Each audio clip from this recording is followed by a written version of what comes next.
인사하실까요? 잘 오셨습니다. 사랑합니다. 오늘 또 많이들 나오셔서 대단히 감사합니다. 한번 따라서 해볼까요? 큰 성인가 거룩한 성인가. 오늘 저는 이런 제목으로 말씀을 증가하려고 합니다. 사람들은 되게 큰 것을 추구하고 또 큰 것을 좋아하는 것 같아요. 예를 들면 할 수만 있으면 큰 도시에서 살기를 좋아하고 또 큰 집에서 살기를 좋아하고 또 큰 길이 나는 것을 좋아하고 차를 갖고 싶을 때도 기왕이면 좀 큰 차를 갖고 싶고 회사를 다니려고 해도 좀 큰 회사를 다니려고 그러는 것. 그런데 교회도 마찬가지인 것 같아요. 물론 그런 것들에도 편리함이 있고 또 그런 것들에는 많은 혜택도 주어질 것입니다. 그러나 성경의 관점은 좀 다른 것 같아요. 우리는 세상의 어떤 세속이나 풍속보다는 성경의 관점이 뭔가, 성경에서 어떻게 말씀하고 있는가, 이것을 깨달아야 됩니다. 성경에 보면 오히려 큰 길보다는 좁은 길로 가거라, 큰 문으로 들어가기보다는 좁은 문으로 들어가거라, 또 부요보다는 가난을, 또 큰 성보다는 거룩한 성을 선호하며 가르치고 있는 것을 볼 수가 있습니다. 요한계시록에 보면 두 개의 성이 대조적으로 이렇게 나옵니다. 이 큰 성이라고 하는 빅시티, 바벨론 성이라는 성이 나오고 또 홀리시티, 거룩한 성이라고 하는 예루살렘 성이 비교돼서 나와요. 먼저 그 큰 성 바벨론에 대해서 특별히 계시록에 그 폐해를 많이 기록하고 있는데 보면 큰 성 바벨론이라 이는 땅의 음녀들과 가증한 것들의 어미라. 바벨론을 큰 성이라고 하면서 그 큰 성이 땅의 음녀들이고 가증한 것들의 어미다. 또 힘센 음성으로 가로되 무너졌도다 무너졌도다 큰 성 바벨론이여 귀신의 저소와 각종 더러운 영의 모인 곳과 가증한 새 귀신의 모이는 곳이 되었도다. 큰 성에 이 가증한 귀신들이 모인 성이 됐더라. 또 화이또다 큰 성 견고한 성 바벨론이여 일시간에 내 심판이 이르렀다 하리로다.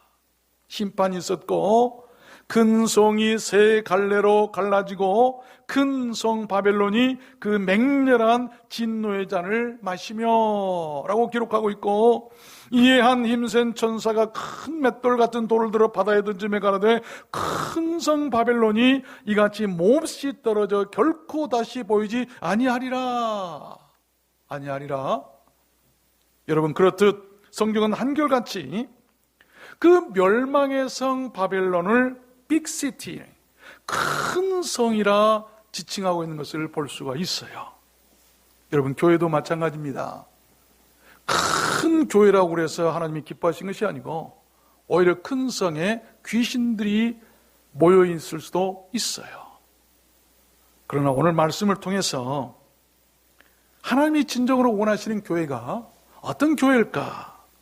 그랬습니다. 큰 성이라고 교만하며 자랑하기 좋아했던 그 바벨론은 그렇게 가증한 것들이 모이는 성이 되어버렸고 귀신과 같은 더러운 용들이 모이는 성이 되었고 사치하는 성이 되어버렸고 그래서 무너지고 파괴될 성이 되고 말았던 것이죠.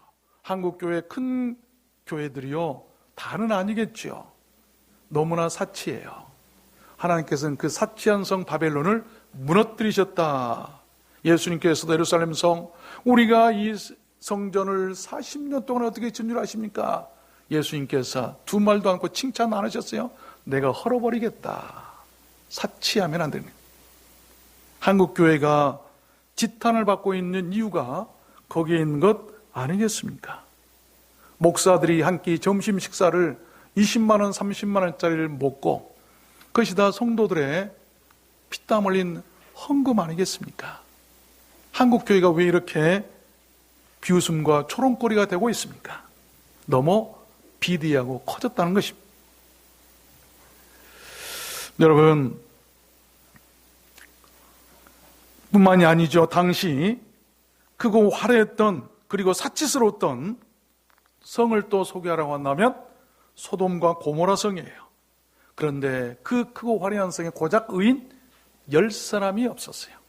그래서 그 성이 불심판을 당해서 멸망당했던 것을 우리는 성경 역사를 통해서 잘 알고 있어요. 큰 교회를 한다 할지라도 다는 아닐 거예요. 저는 부러워요.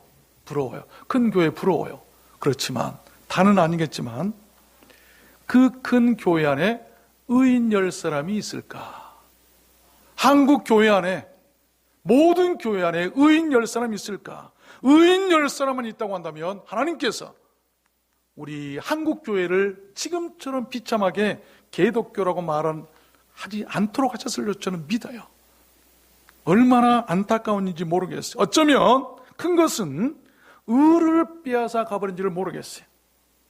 큰 것이 의를 빼앗아 간다. 작고 허약하고 연약했을 때는 의롭게 살고 옳은 말 하더니 좀 커지고 높아지니까 의가 없어요. 이제는 세상과 타협하려고 합니다. 그래서 옛말에 참 멋있는 말이 있어요. 제가 참 좋아하는 말인데, 배부른 자는 죄 지을 생각이 들고 가난한 자는 옳은 생각이 든다. 배고픈 자는 옳은 생각이 든다. 그래서 선비들은 가난하게 살라고 했던 우리 선조들의 얘기만 들어봐도 큰 것에 대한 폐해가 얼마 큰가를 알아야 되는 것입니다. 그러면 어떻게 해야 할까요? 그렇게 되지 않을 그 대안이 무엇일까요? 그것은 holiness, 거룩입니다. 거룩. 성경은 천상의 그 새 예루살렘 성을 큰 성이라 얘기하지 않고 거룩한 성이다라고 지칭을 하고 있어요. 여러분, 큰 성보다는 거룩한 성입니다. 큰 교회보다는 거룩한 교회. 크고 들어가기 쉬운 문보다는 좁고 거룩한 문이어야 하고, 넓고 쉬운 길보다는 비록 힘들어도 좁으나 거룩한 길이어야 합니다. 우리 신앙도 마찬가지예요. 좋은 환경 가운데서 편안하게 신앙생활을 할 수도 있겠지만, 그러나 그것보다는 비록 좁고 어려워도 거룩한 신앙의 길이에요. 여러분, 우리가 이 세상을 살아갈 때 아무렇게나 성공한 사람보다는 오히려 가난해도 거룩한 사람의 함을 믿으시길 바랍니다. 교회도 여러분 힘들어도 거룩한 교회, 성도들도 힘들어도 거룩한 성도들이어야 되는 것이죠. 그래서 저는 오늘 말씀을 받들어서 계시록에서 말씀하고 있는 그 거룩한 성, 새 예루살렘 성에 대해서, 그 성이 어떤 성인가에 대해서 여러분께 증거해 드리려고 하는 것이죠. 오늘 말씀을 통해서 우리가 이 마지막 때에 신앙적으로 혼란스러운 이때에 바른 신앙관을 정립하는 계기가 되었으면 좋겠습니다. 말씀을 잘 들으시길 바랍니다. 그래서 우리들 모두 그 새 예루살렘 성이 어떠한 성인가를 잘 알고 그 성을 사모하고 그 성에 들어가고 장차 그 성의 영광에 참여하시는 여러분 모두 되시기를 주님의 이름으로 축원합니다. 우리 두란노 수원교회 모든 성도님께서는 그 거룩한 성에 참여하는 성도들이 되었으면 좋겠어요. 큰 성이 아니라 멸망받을, 심판받을 큰 성, 바벨론 성이 아니라, 바벨론과 같은 교회가 아니라, 비록 작지만 하나님께로부터 우리에게 주신 그 거룩한 성, 새 예루살렘 성에 참여하는 그런 교회가 진짜 교회 아니겠습니까? 여러분 모두 그렇게 되시기를 주님의 이름으로 축원합니다. 그러면 그 거룩한 성, 새 예루살렘 성은 어떤 성일까요? 네 가지로 말씀할 텐데, 첫 번째는 하나님의 소유된 성입니다. 하나님의 소유. 본문 2절 말씀해 보니까 또 내가 봄에 거룩한 성 새 예루살렘이 하나님께로부터 하늘에서 내려오니. 이 말씀은 주님께서 재림하실 때 같이 등장할 천상교회의 모습을 우리들에게 미리 보이신 말씀이에요. 그렇게 미리 보이심은 다른 것 아닙니다. 그 성의 소유자가 누군가를 분명히 밝히고 그 성에 참여할 것을 이루신 말씀이에요. 그 새 예루살렘 성의 출처를 성경은 분명하게 밝히고 있는데, 오늘 본문에 보면 하나님께로부터 from God, 또 out of heaven, 하늘에서 또 coming down, 내려오는 성이다. 그러므로 이 땅의 모든 교회도 마찬가지예요. 철저히 위로부터 하나님께로부터 내려온 것, 하늘에 계신 우리 하나님의 소유해야 하는 것, 하나님께로부터 내려왔으니 그것이 하나님의 것이라고 인정해야 돼요. 교회는 하나님께서 세우셨으니 이것은 하나님의 것입니다라고 인정을 해야 되는 것이죠. 그것을 인정하는 교회가 하나님의 교회예요. 그렇게 인정하고 순종하는 성도들이 천국 백성들이죠. 만약 여러분 그것을 인정치 못한다면 그 교회는 사람의 소유일 것입니다. 거기에 동조한 사람들은 하나님과 전혀 상관이 없는 사람들일 것입니다. 여러분의 소유 개념은 무엇입니까? 우리네 인생들은 아무것도 내 것이라 주장할 것이 없어요. 모든 것이 주께로부터 와서 주께로 돌아간다고 성경이 말씀하고 계시기 때문이에요. 로마서 11장에 보면 이는 만물이 주에게서 나오고 주로 말미암고 주에게로 돌아감이라. From the Lord, through the Lord, to the Lord. 영광이 그에게 세세에 있으리로다. 아멘. 그래서 영광이 그에게 하나님께 세세히 있다라고 지금 찬양하고 있는 것 아니겠습니까? 그것을 믿는 것이 우리들 기독교예요. 그렇게 믿은 사람이 성경에 나오는데 많이 있겠습니다만 다윗 고백을 소개하려고 합니다. 시편 39편에 보면 다윗은 철저히 모든 것이 하나님의 소유인 것을 고백하고 있어요. 여호와여 나의 종말과 연한의 어떠함을 알게 하사 나로 나의 연약함을 알게 하소서. 주께서 나의 날을 손넓이만큼 되게 하시며 나의 일생이 주의 앞에는 없는 것 같사오니 진실로 각 사람은 그림자같이 다니고 헛된 일에 분용하며 재물을 쌓으나 누같이 하는지 알지 못하나이다. 주여 내가 무엇을 바라리요? 나의 소망은 주께 있나이다. 여러분 바쁘게 재물을 모으려고 잠 못 자고 돌아다니지만 그래서 쌓아놓지만 이건 누가 취하는지 알 수 없다. 왜? 내 소유가 아니기 때문이에요. 그렇지 않겠어요? 여러분 인생에 그 생명이나 가치들은 누구의 소유 아래 있습니까? 모든 소유의 주인을 우리 하나님으로 삼으시고 모든 것이 하나님께로부터 주어진 것임을 믿으시길 바랍니다. 그래야 바른 신앙생활을 할 수 있어요. 오직 하나님의 소유 아래 있을 때 여러분 그것만이 거룩한 것이죠. 하나님은 거룩한 것을 지키시고 거룩한 것을 취하시고 거룩한 곳에 거하시기 때문 아니겠습니까? 여러분들의 만약 재물이 거룩하게 쓰인다고 한다면 하나님은 여러분들 재물 가운데 거하실 것입니다. 여러분들의 인생이 거룩하다고 하면 하나님께서 여러분 인생 가운데 거하실 거예요. 우리 들어오는 소원교회 거룩하다고 한다면 하나님께서 우리 교회 안에 거하실 줄로 믿습니다. 거룩이라고 하는 것이죠. 교회도 마찬가지 아니겠어요? 사람들이 자기 것으로 소유하려고 할 때는 그 교회는 취해질 수밖에 없어요. 거룩한 성 예루살렘이 오직 하나님의 소유 아래 있기에 그것이 거룩했던 것처럼 교회도 하나님의 소유 아래 있을 때 거룩해진다는 것을 믿으시길 바랍니다. 교회는 철저히 하나님의 소유입니다. 성도들도 내 양이 아니에요. 주님께서 말씀하시기를 제자들에게 내 양을 치라. 네, 주님의 양이에요. 마치 교회 성도들 자기 양인 양 마음대로 휘두른다든지 마음대로 어찌할 수 없는 거예요. 상처를 줄 수도 없는 것이죠. 우리의 모든 성도들은 주님의 양이고 하나님의 양들이에요. 그것을 섬기고 돌보도록 세우신 것이 바로 주의 종들 아니겠습니까? 교회도 소유를 철저히 하나님께 두자라고 하는 말씀이, 그런 교회가 건강한 교회죠. 그런 교회가 거룩한 교회라고 하는 것입니다. 두 번째입니다. 거룩한 성세 예루살렘 성은 어떤 성일까요? 두 번째는 신부단장한 성입니다. 오늘 본문 말씀에 보니까 또 내가 보매 거룩한 성 새 예루살렘이 하나님께로부터 하늘에서 내려오니 그 예비한 것이 신부가 남편을 위하여 단장한 것 같더라. 아멘. 여기에 중요하게 단어 두 가지가 이렇게 등장하죠. 예비란 말과 단장이라고 한 말입니다.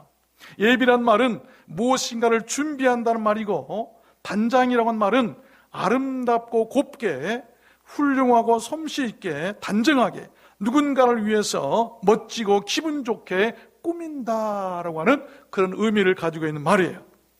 또 여기 남편이란 말이 등장하는데, 이 남편은 우리 주님 예수 그리스도를 가리키는 것이고, 그의 신부로 비유된 새 예루살렘 성은 천상교회를 지칭하는 말입니다. 그러므로 모든 교회들의 사명은 먼저 교회의 남편 되시는 주님을 위해서 단장할 수 있어야 한다는 것입니다. 단장이나 예비함이 없는 신부들은 공중혼인잔치에 참여치 못할 것입니다. 여러분, 어떤 사람이 결혼을 하는데, 어떤 신부가 결혼을 해야 될 텐데 단장을 하지 않고 결혼식장에 참여할 신부는 없을 것입니다. 마치 그와 같은 것이죠. 그 말씀이 마태복음 25장에 나와요. 그때 천국은 마치 등을 들고 신랑을 맞으러 나간 열 처녀와 같다리니 신랑이 더디움으로 다 졸며 잘세 밤중에 소리가 나되 보라 신랑이로다 맞으러 나오라 하매 저희가 살아간 동안에 신랑이 오므로 예비하였던 자들은 함께 혼인잔치에 들어가고 예비한 자들은 혼인잔치에 들어가고 문이 닫힌지라. 예비하지 못한 사람은 들어갈 수 없는 거예요. 이사야 61장에도 보면 내가 여호와로 인하여 크게 기뻐하며 내 영혼이 하나님으로 인하여 즐거워하리니 이는 그가 구원의 옷으로 내게 입히시며 의의 겉옷으로 내게 더하심이니 신랑이 사모를 쓰며 신부가 자기 보물로 탄장함 같게 하였음이라. 우리가 장차 주님을 만날 신부들의 모습이에요. 두 가지 옷을 입히셨죠. 우리가 결혼식을 하게 되면 드레스를 입고 화관을 쓰고 그러듯이 여기 보니까 의의 옷이 있고 의의 겉옷이 있고 구원의 옷이 있어요. 구원의 옷은 속옷입니다. 속사람 세마포 옷이죠. 구원의 옷. 속사람은 의의 겉옷은 우리의 행실의 옷이에요. 우리의 속사람이 구원의 옷을 입어야 되고 우리의 겉사람의 모든 행위가 여러분 의로워야 된다라고 한 말씀 아니겠어요? 이런 옷으로 단장한 신부를 주님께서 맞이해 주시겠다고 하는 그런 말씀 아니겠습니까? 교회가 그와 같아야 된다는 것이죠. 여러분 청소년기에 꾸미는 것을 치장이라고 한답니다. 치장, 청소년기에 우리 어린아이들이 뽐내려고 그냥 치장을 하죠. 좀 어설프지만 치장. 성년기에 커서 꾸미는 것을 화장이라고 한대요. 화장. 왜 화장을 하죠? 감추는 것입니다. 죽은 깨를 감추고 이제는 좀 안 좋은 것을 감추고 화장으로 화장이라고 그러죠. 그럼 노년기에 꾸미는 것은 뭐라고 하는지 아세요? 환장이라고 합니다. 환장. 기를 쓰는 것이죠. 기를 쓰는 것. 여러분, 우리 주님의 신부된 교회는 어설픈 치장보다도 또 무엇을 감추려고 하는 그런 화장보다도 기를 쓴 그런 환장보다도 그렇게 거룩함으로 단정하게 신부단장한 교회들이함을 여러분 믿으시길 바랍니다. 그래야 되는 것이죠. 그래야 건강한 교회, 아름다운 교회예요. 세 번째입니다. 거룩한 성 새 예루살렘은 어떤 성일까요? 세 번째는 하나님의 영광이 있는 성입니다. 계시록 21장 11절 말씀에 보면 하나님의 영광이 있음에 그 성의 빛이 지극히 귀한 보석 같고 벽옥과 수정같이 막더라. 그렇습니다. 새 예루살렘 성은 하나님의 영광이 있는 성입니다. 그래서 거룩한 것이죠. 그 성의 귀한 보석들은 다른 거 아니에요. 구원받은 성도들을 상징하고 있습니다. 그 성 안에 보석들이 있는데 빛나는 보석들이 성도들이라고 하는 것이죠. 하나님의 영광이 있는 곳에는요 그렇게 성도들의 빛이 보석 같고 벽옥이나 수정같이 맑은 빛이 있다는 것입니다. 여러분들이 보석처럼 빛나잖아요. 안 보이시죠? 저는 보여요. 보석처럼 막 빛나는. 여러분, 그 성에서 빛나는 그 빛을 헬라어로는 포스테르라고 하는데 그 말은 빛 자체를 말하는 이 포스와는 달리 빛을 받아서 반짝이는 물체를 말합니다. 그래서 포스 하면 빛을 말하죠. 포스. 그래서 포스테르 하면 포스에 테르를 붙이면 그 빛을 받아 반사하는 발광체를 말해요. 마치 태양과 달과의 관계 같아요. 달은 빛이 없는 거예요. 빛이 없는 유성이죠. 그런데 태양은 빛이 있죠. 그런데 밤에 보면 달이 빛이 나죠. 왜 그럴까요? 태양의 빛을 받아서 반사하기 때문이죠. 우리 인간들의 자체는 영광의 빛이 없어요. 그러나 빛이신 우리 주님의 빛을 받으면 우리들도 보석처럼 빛이 나게 될 줄로 믿습니다. 그것이 새 예루살렘 성, 거룩한 성 안에 있는 보석들이더라, 성도들이더라 라고 하는 그런 말씀 아니겠습니까? 이런 교회도 마찬가지인 것 아니겠어요? 거룩한 교회는 그렇게 하나님의 영광의 빛을 받아서 반사하는 것이 바로 교회예요. 그리고 거룩한 성도들도 그렇게 주님의 영광의 빛을 받아서 밝고 기쁘고 행복하게 빛을 발하는 것을 말하는 것 아니겠습니까? 거룩한 교회나 그렇지 못한 교회, 또한 거룩한 성도나 그렇지 못한 성도들을 구별할 점은 다른 것 아니죠. 그런 교회나 그런 사람에게 하나님의 영광의 빛이 있느냐 없느냐, 또 하나님께 그 영광을 돌리느냐 그렇지 않느냐는 것이죠. 영광을 가지고 볼 수가 있는 것이죠. 여러분에게 영광이 있습니까? 은혜의 빛을 주셔서 세상에서 여러분 보석처럼 자랑할 것이 있으십니까? 그 자랑을 누구한테 자랑하십니까? 그 영광을 하나님께 돌리시길 바랍니다. 그런 사람은 그 빛을 받아서 성도로서 보석처럼 살고 있는 성도예요. 그러나 모든 영광을 하나님께 돌려드리는 것은 하나도 없고 사람들한테만 자랑하고 사람들한테만 보려고 한다면 그것은 하나님께로부터 온 영광의 빛이 아닐 것입니다.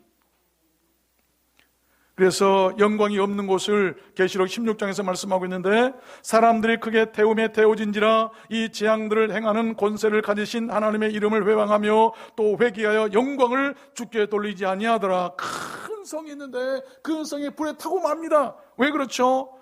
회개하지도 않고 영광을 하나님께 돌리지 않더라. 영광을 돌리지 않는 성은 다 불탈 것이다. 그러나 영광이 있는 성을 말합니다. 계시록 19장에 보니까 하늘에서 허다한 물 위에 큰 음성 같은 것이 있어 가로되 할렐루야, 구원과 영광과 능력이 우리 하나님께 있도다. 우리가 즐거워하고 크게 기뻐하며 그에게 영광을 돌리세. 어린 양의 혼인 기약이 이르렀고 그 아내가 예비하였으니 그에게 허락하사 빛나고 깨끗한 세마포 옷을 입게 하셨은즉 이 세마포는 성도들의 옳은 행실이로다 하더라. 옳은 행실, 의로운 행실, 이것이 우리 성도들의 영광이에요. 그 영광을 하나님께 찬송하며 올려드렸더니 하나님의 영광이 그 성에 충만했더라. 여러분, 그것이 바로 거룩한 성 아니겠습니까? 여러분, 여러분의 영광은 무엇이고 여러분들의 빛은 무엇입니까? 교회나 성도들의 영광은 의롭고 옳은 행실입니다. 영광의 빛으로 오신 우리 주님 예수 그리스도의 빛을 받아서 의롭고 옳은 행실로 그 빛을 발하는 교회와 우리 두란노 소원교회가 특별히 되고 우리 성도들이 다 되셨으면 좋겠습니다. 교회의 본질은 그렇게 사이즈의 크기보다는 홀리니스, 거룩함이라고 하는 것이죠. 큰 것 좋아하지 마세요. 성경에서 큰 것은 별로 하나님이 안 좋아하셨어요. 바벨탑도 커니까 그냥 무너뜨려 버리시잖아요. 예루살렘도 성도 너무 크게 그냥 교회를 지어가지고 예루살렘 교회도 나중에 허물어지잖아요. 그러나 작은 좁은 이런 길이나 문들은 하나님께서 얼마나 사랑하고 계신가를 볼 수가 있어요. 마지막 네 번째입니다. 거룩한 성 새 예루살렘 성은 또한 어떤 성일까요? 말씀대로 사는 사람들의 성이에요. 계시록 22장 19절 말씀에 보면 만일 누구든지 이 책의 예언의 말씀에서 제하여 버리면 하나님이 이 책에 기록된 생명나무와 및 거룩한 성에 참여함을 제하여 버리시리라. 무슨 말씀입니까? 여기 생명나무와 거룩한 성은 우리 주님과 교회를 상징하는 말씀입니다. 그 생명나무나 거룩한 성에 참여할 자는 예언의 말씀을 잘 지키고 그대로 사는 사람들이다. 그렇지 않으면 그냥 제해버리겠다, 잘라버리시겠다고 하는 말씀이에요. 그러므로 말씀대로 사는 사람들이 거룩한 사람들이고 그 거룩한 사람들이 그 거룩한 성에 참여할 수 있다는 것 아니겠습니까? 그런 것이죠. 여러분, 큰 성보다는, 다시 말씀드립니다, 거룩한 성이에요. 큰 길보다는 거룩한 길이고, 모든 신앙의 답은 오직 거룩이에요. 교회도 마찬가지입니다. 가정도, 사업도, 믿음도, 행위도 모두 거룩해야 됩니다. 큰 교회보다는 거룩한 교회에 한다는 것이죠. 여러분, 성공한 사람보다는 거룩한 사람임을 믿으시길 바랍니다. 내가 성공한 사람이라고 자랑하지 말고 내가 하나님의 은혜로 내가 거룩한 사람이 되었다고 자랑하시길 바랍니다. 이것이 성도들이에요.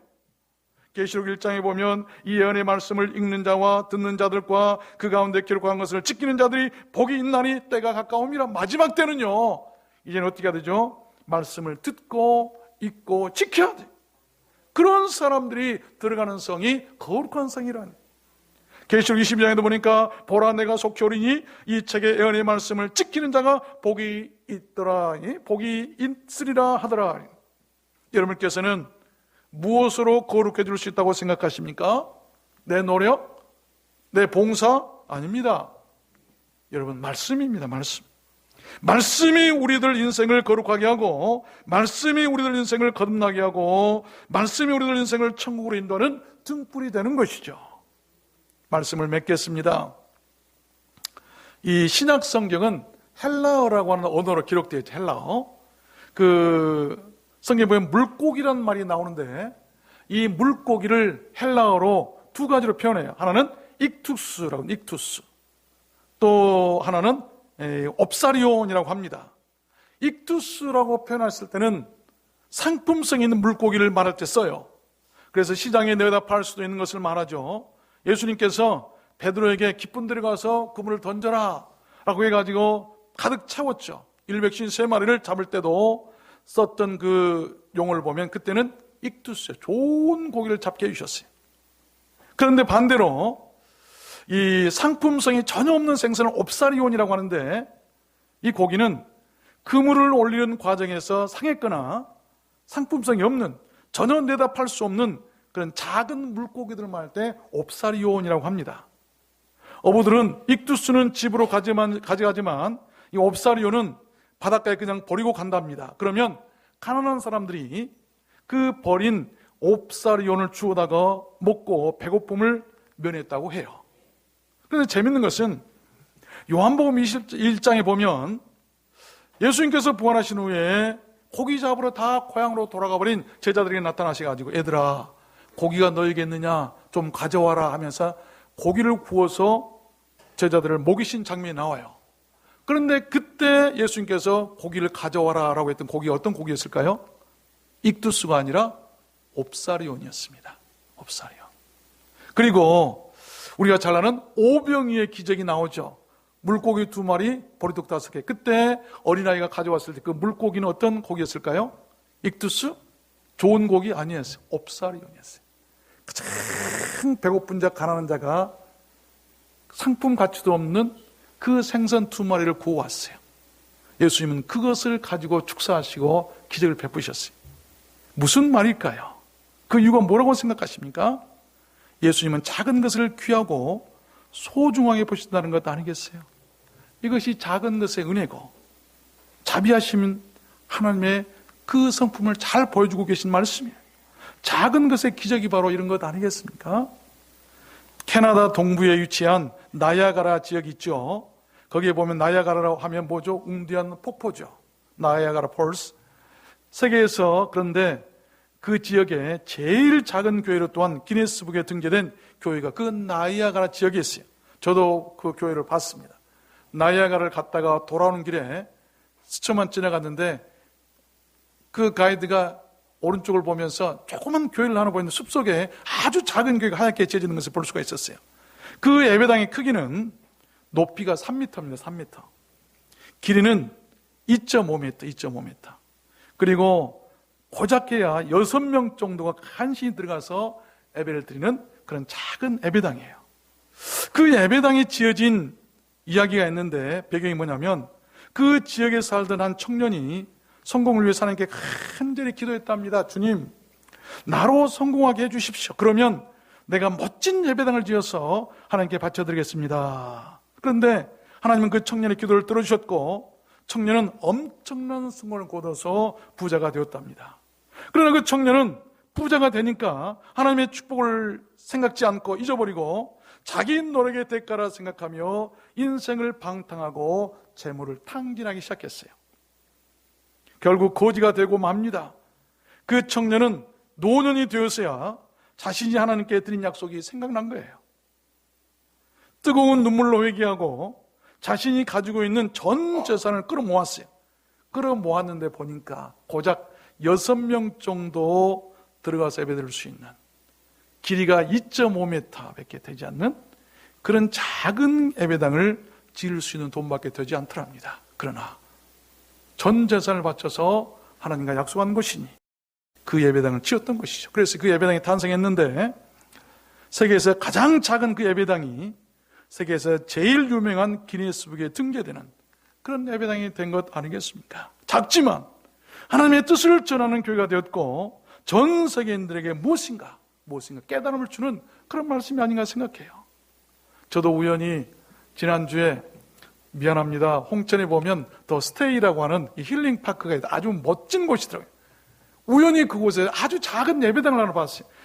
아주 멋진 그런 공원이었는데 정말 가볼 만해요. 우리 장로님들과 우리 성도님 다 가봤으면 좋겠어요. 입장료도 안 받아요. 근데 기가 막히게 누가 잘 꾸며놨어요.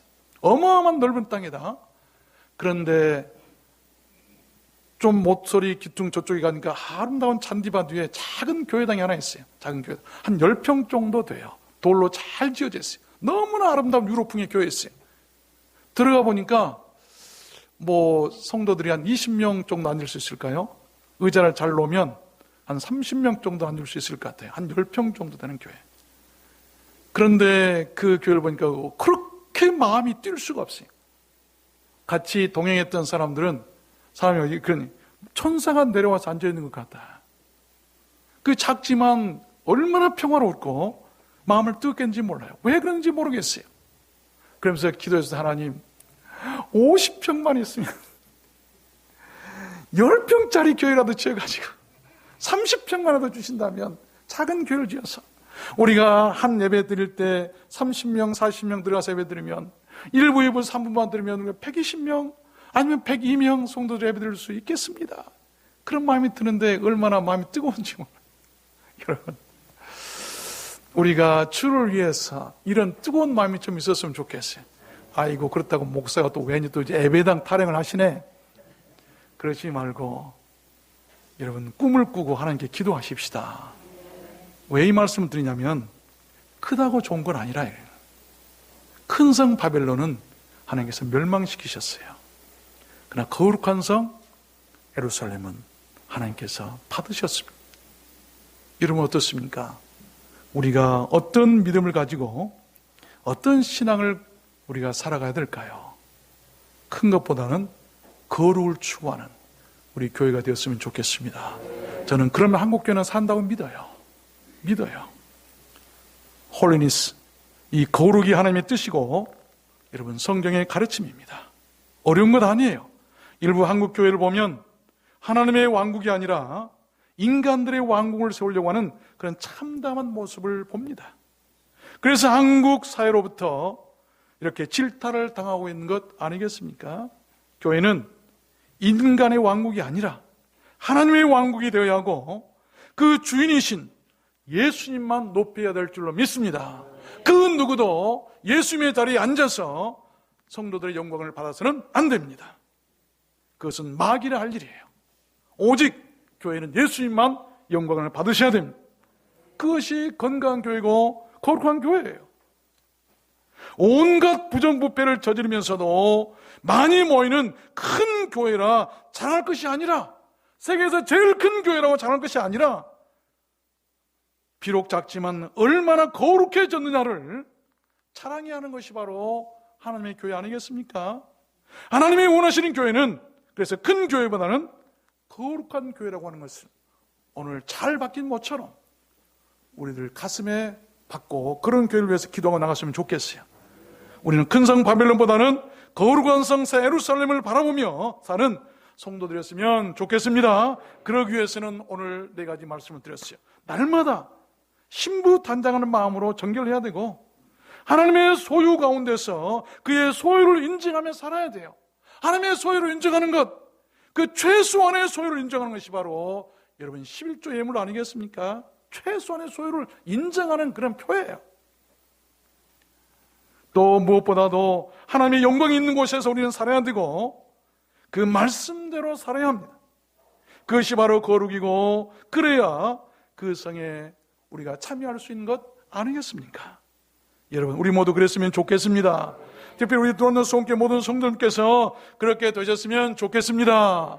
여러분 모두 그렇게 되시기를 주님의 이름으로 축원합니다. 축원합니다. 우리 끝인 주께